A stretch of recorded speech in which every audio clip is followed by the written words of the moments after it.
Look at this guy. He looks like Buzz Lightyear now. Looks like Buzz Lightyear. This doesn't look natural. Look at this. This was a perfectly normal looking chin. Oh man. Look at that.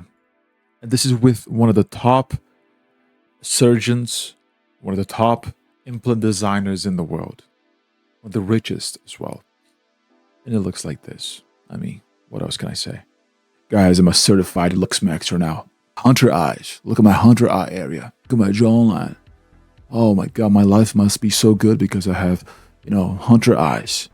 What is up, YouTube? We are here back on another video. I'm sorry for my voice today. I have a little bit of a sore throat. So I might sound a little bit like Arthur Morgan today, As I commented about on the previous video, I would like to correct a few things. I would like to take back a few things. He did look like this prior to the surgery. Prior to the surgery, he did look like this. I mean, this is probably a picture of him at a younger age, and then he looks like this after the third failed surgery. His eyes look like squashed, very narrow, he probably went for that look. That is the problem. When you don't really consider your other traits in your face, you end up going for something general because you heard in the forum or because you heard that the ideal eyes should be, the hunter eyes, very narrow hunter eyes to resemble a wolf. I mean, you have to consider your own traits, your own facial features, if that kind of look, if that kind of objective complements your looks, or if it affects it, or if it's like you look uncanny, which is the case with him, and is the case with many other people who go for surgeries. I mean, that is the thing. Again, when you try to look like a model, when you chase this thing of trying to look like a model, most of the time is going to look uncanny, just like this guy, look just like these, surgery cases. Surgery, in my opinion, okay, this is my take on this. Surgery is very welcome. It's a thing that can change your life. That could potentially change the quality of your life. Not only your visuals, not only your appearance, but also your mental health, or maybe your health in overall, because it improves your breathing. It improves many, functional pathways in your body, which definitely is something beneficial. Who can disagree with that? For example, we're talking about cases like this, okay? Let's take a look at this case. This is a case of someone who definitely benefited from a surgery.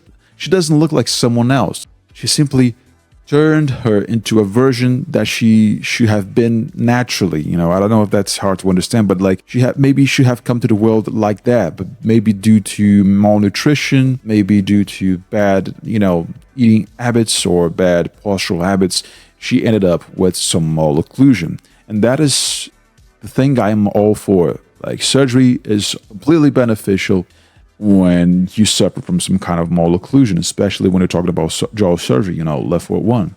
And in this case, it is definitely appropriate. It's definitely adequate.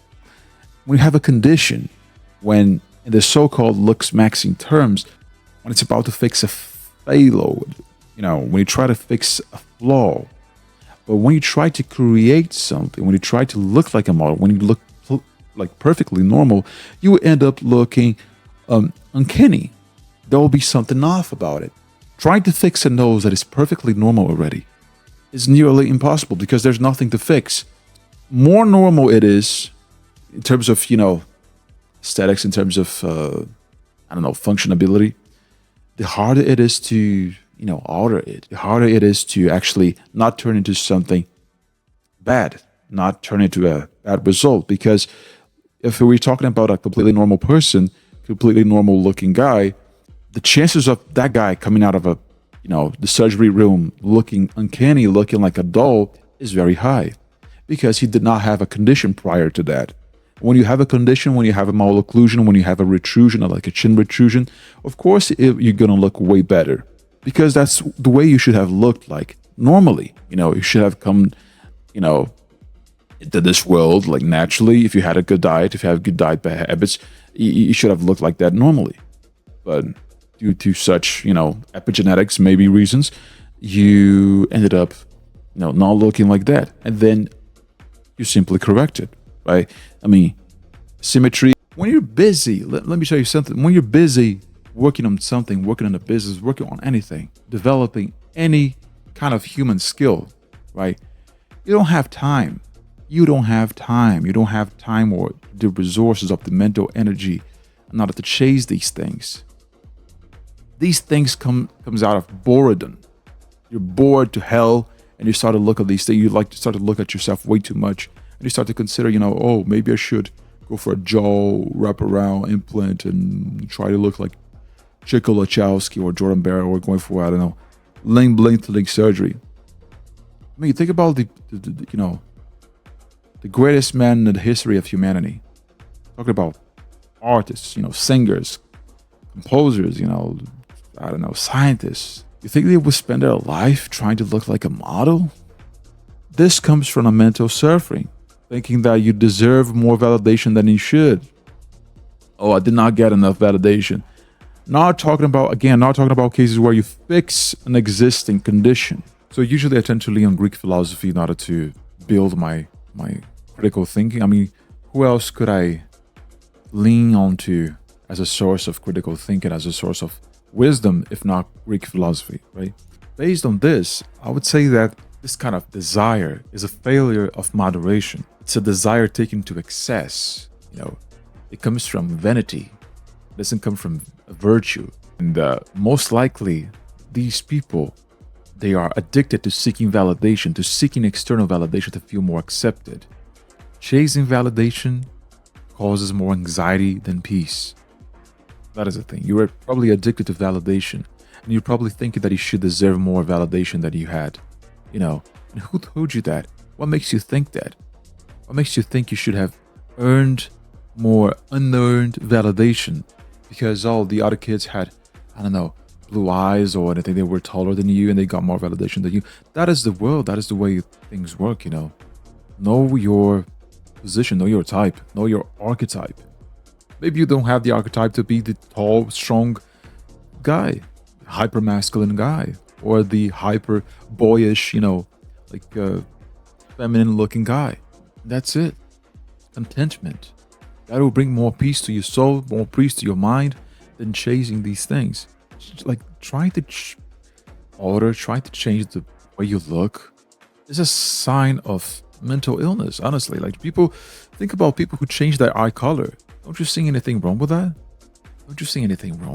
I mean, or people who put on those very fake, teeth, extremely white teeth.